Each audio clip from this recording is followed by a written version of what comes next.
Hola, somos alumnos de la Facultad de Farmacia y Bioquímica y en esta ocasión te enseñaremos algunos aspectos importantes de los opioides. ¿Sabías que los opioides provienen de una planta llamada Papaver somniferum, o más conocida en el mundo del AMPA como la amapola real, y que los químicos farmacéuticos la utilizaron para elaborar nuevos fármacos para aliviar el dolor? Sin más preámbulos, iniciemos.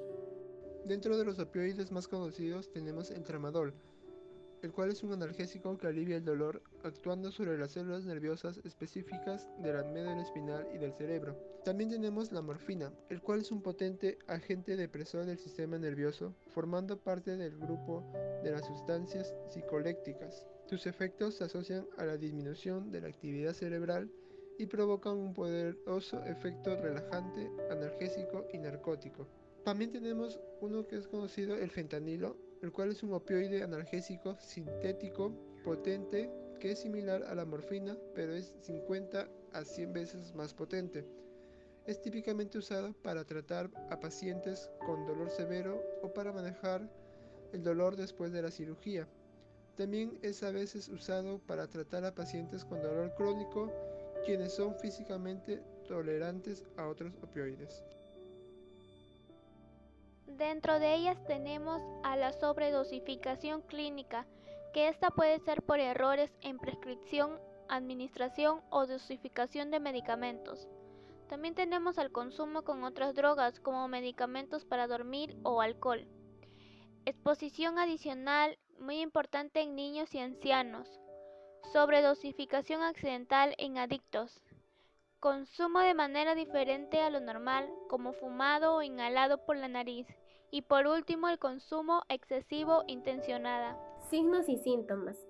Una persona intoxicada por opioides puede presentar los siguientes signos, como son cianosis, edema pulmonar, flacidez muscular, alucinaciones, miosis, somnolencia, euforia, disforia y agitación.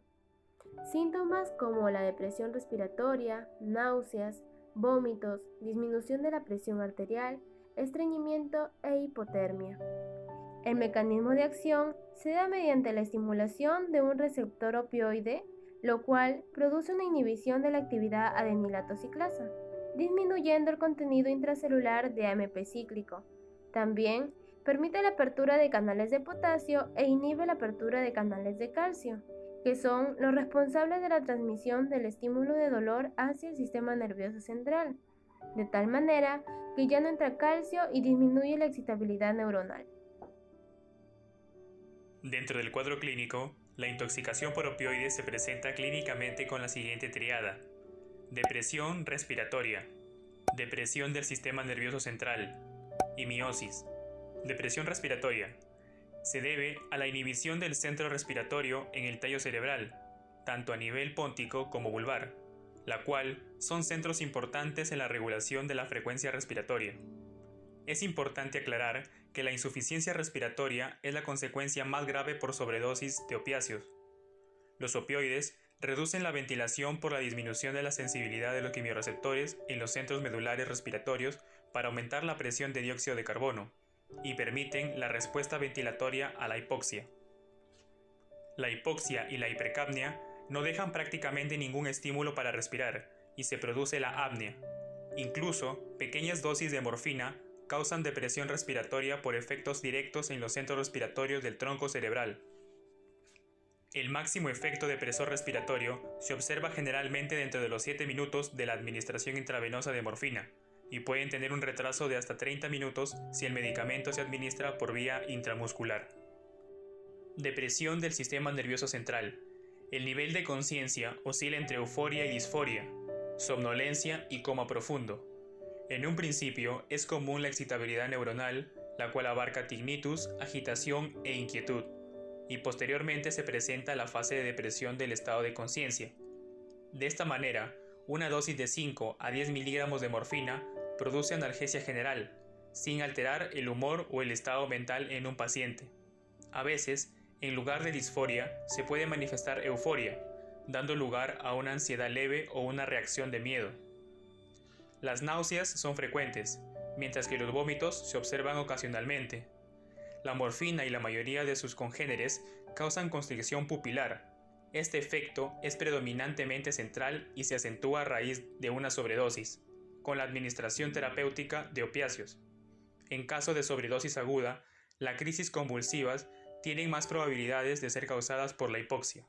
La miosis está presente en la mayoría de los casos, aunque puede haber midriasis en el caso de coingestión de otras drogas, o ser consecuencia de la hipoxia, hipoglucemia, estado preagónico o del efecto propio de algunos opioides como meperidina, difenoxilato o pentazocina. La miosis se caracteriza por una simetría de las pupilas puntiformes que son patognomónicas, la cual quiere decir que es un signo relacionado con una enfermedad. La miosis está íntimamente relacionada con la toxicidad. Otro efecto conocido de los opioides es que genera edema pulmonar agudo, por lo general no cardiogénico. Este se caracteriza clínicamente por secreciones bronquiales espumosas que suelen ser de color rosado, además de cianosis y roncus en pacientes que además presentan la triada antes mencionada.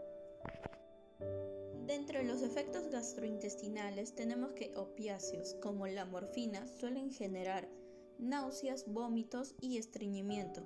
Este último es provocado por el retraso en el paso del contenido gástrico durante 12 horas y la marcada disminución del movimiento intestinal. Dentro de los efectos cardiovasculares tenemos que los opioides suelen causar dilatación arteriolar y venosa, lo cual da lugar a un leve descenso en la presión arterial conocido como hipotensión. Este cambio en la presión arterial es clínicamente insignificante mientras el paciente esté en posición supina. Sin embargo, los cambios serán significativos cuando la posición sea ortostática. En lo que se refiere al manejo del paciente intoxicado, es fundamental la estabilización inicial, el soporte vital básico y el manejo específico del cuadro clínico. Se debe medir y vigilar los signos vitales del paciente, incluso la temperatura, el pulso, la frecuencia respiratoria y la presión arterial. La persona intoxicada puede recibir soporte respiratorio, lo que incluye oxígeno o una sonda que se introduce a través de la boca hasta los pulmones. En el caso de intoxicación por consumo oral de opioides, se considera la descontaminación gastrointestinal y también la administración de carbón activado, disuelto en 100 o 200 mililitros de agua o solución salina. La descontaminación gastrointestinal se debe considerar después de que los signos vitales del paciente se han estabilizado. Al paciente también se le debe administrar con precaución un antagonista de los opioides, un medicamento llamado naloxona, para bloquear el efecto del opiáceo en el sistema nervioso central, revirtiendo los efectos de una sobredosis si se llega a administrar a tiempo, y es eficaz cuando se administra por vía intravenosa, intramuscular, subcutánea o intranasal. Una dosis inicial de naloxona puede ir de 0,05 a 0,1 miligramo si el paciente es posiblemente dependiente de los opiáceos. De lo contrario, se puede administrar una dosis inicial de 2 miligramos. La dosis pediátrica que se recomienda de naloxona es de 0,1 miligramo por kilogramo hasta 2 miligramos. Asimismo, se necesita una evaluación de salud mental si la persona es suicida. Prevención. El objetivo final es reducir el suministro de opioides en nuestros hogares y poblaciones y garantizar que quienes tienen acceso a estos medicamentos reciban formación sobre su utilización, almacenamiento y eliminaciones adecuados. Los problemas de abordaje tanto a los centros asistenciales y otros profesionales sanitarios como los farmacéuticos tratan de garantizar que se tomen las medidas adecuadas para recetar, dispensar y utilizar fármacos opioides de manera segura cuando sea necesario. Las medidas específicas que figuran a continuación pueden aplicarse para prevenir la sobredosis de opioides. Reducir la prescripción ilógica o inadecuada de opioides. Supervisar la prescripción y dispensación de opioides. Limitar la venta sin receta inadecuada de opioides. Sin embargo, el mayor impacto se puede lograr al formarnos activamente a nosotros mismos, a nuestros pacientes y a nuestras poblaciones sobre los peligros del abuso de opioides.